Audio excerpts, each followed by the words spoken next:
Kan sekarang orang challenge-nya macam-macam ya. Ada yang kalau yang di YouTube ada yang ngeprank temennya lah. Apalagi yang terbaru, keluar dari mobil terus joget-joget gitu. Gak ngerti juga maksudnya apa gitu. Ya terserah deh, itu mah ekspresi orang lah ya. Saya gak mau menjudge, yang jelas ternyata dalam Islam juga ada challenge-challenge yang keren gitu. Akidah challenge itu kayak gimana? Gambling dalam arti kita mengambil resiko, kita mengambil sesuatu yang menurut kita agak sulit, tapi kita berserah diri kepada Allah, itu kan keren ya. Salah satunya apa? Akidah challenge. Meninggalkan satu pekerjaan yang kita yakin itu gak halal, lalu kita mencari pekerjaan yang lain yang halal tapi gak yakin nemu apa enggak. Ini kan agak bertaruh kan? Nah, disinilah ada iman atau akidah challenge-nya. Dan dengan akidah challenge, akhirnya kita akan menemukan kebesaran Allah. Siapa yang pernah nerapin akidah challenge dalam hidupnya? Ibunya Nabi Musa. Ketika Allah mengatakan kepada ibunya, "Idh auhayna ila ummika ma yuha, an qadhifihi fit tabut, faqdhifihi fil yammi, falyulqihil yammu bil sahil, ya'khudhu aduwwul li wa aduwwullah." Itu berat banget loh.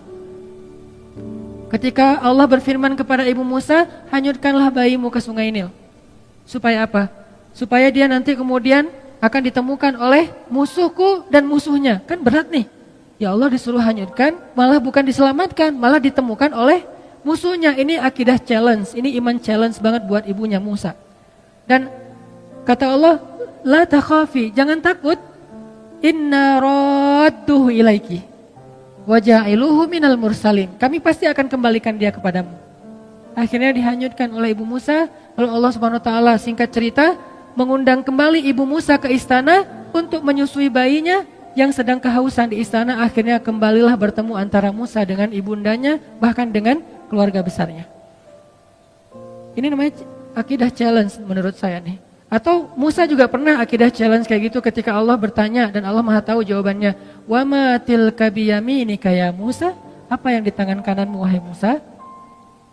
Kenapa Allah nanya? Padahal Allah tahu jawabannya. Tidak semua pertanyaan di dalam Al-Quran artinya karena nggak tahu.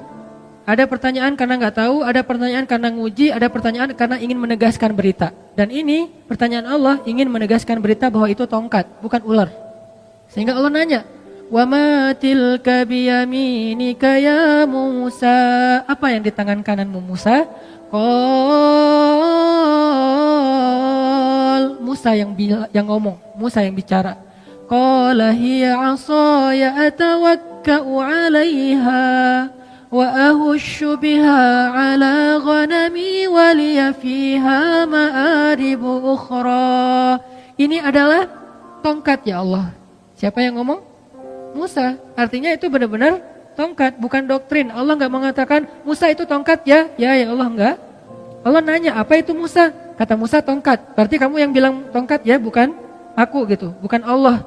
Akhirnya aku pakai untuk hiking. Atawakka'u 'alaiha. Untuk apa itu? Untuk naik gunung. Apa istilah kita?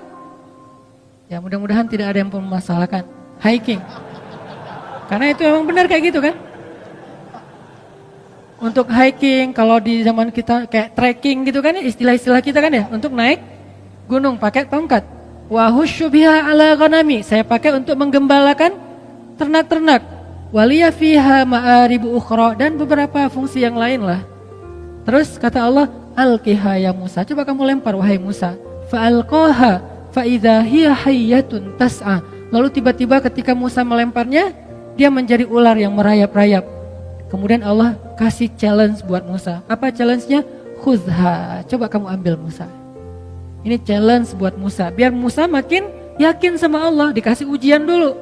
Khudha la takhaf. Sanu'iduha siratahal ula. Gak usah khawatir. Berarti Musa khawatir. Karena Musa ngeliat, aduh ini ular dalam hidup Musa. Musa belum pernah megang ular. Sekarang disuruh pegang ular sama Allah. Khudha. Pegang ular. Dan ini bukan ular biasa yang ditemukan di hutan. Ular, bahasa kita jadi-jadian. Kan lebih ngeri ya. Kalau ular biasa, kita juga jarang megang. Gak pernah megang, malah kecuali di kebun binatang. Itu juga dampingin pawangnya. Ini gak masalah nih gak masalah. Oh ya udah. Begitu dia agak-agak ularnya iseng dikit, "Pak, ini kenapa nih heboh gitu, panik gitu, agak-agak norak gitu kan ya. megang ular di kebun binatang norak, gimana di hutan gitu. Jadi jangan meremehkan Musa yang khawatir. Kenapa Musa khawatir? Wajar. Pertama, itu ular liar yang bukan di kebun binatang, gak ada pawangnya. Kedua, itu ular bukan dari semak-semak, dari tongkat. Kan aneh. Kalau dari semak-semak, ular biasa mungkin Musa gak takut, karena Musa seorang laki-laki yang perkasa. Tapi ini ular dari tongkat. Jadi kalau kita mau pakai nalar, kenapa Musa takut sama ular gituan doang? Karena ularnya bukan ular yang biasa, tapi ular yang berubah dari tongkat. Jadi kayak jadi-jadian gitu. Waduh, ini ular dari tongkat jadi ular. Gimana megangnya ntar kalau ada apa-apa gimana? Musa khawatir. Kata Allah, la takhaf. Jangan khawatir. Sanu'iduha siratahal ula. Ntar kami balikin lagi kepada bentuk aslinya. Ini akidah challenge buat Musa.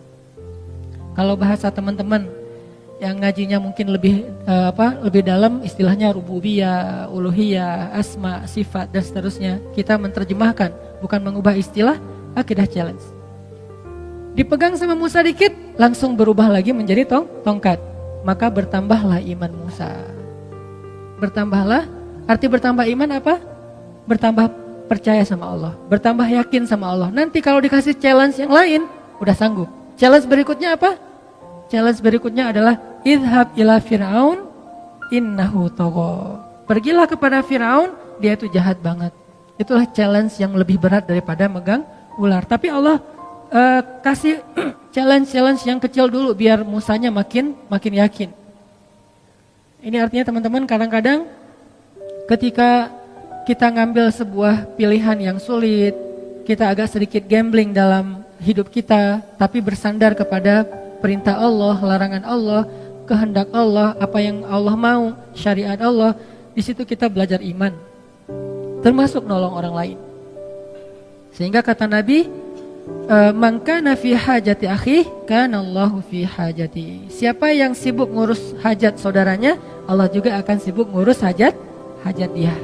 Kalau kita punya masalah, tolong orang yang punya masalah, baru Allah tolong kita.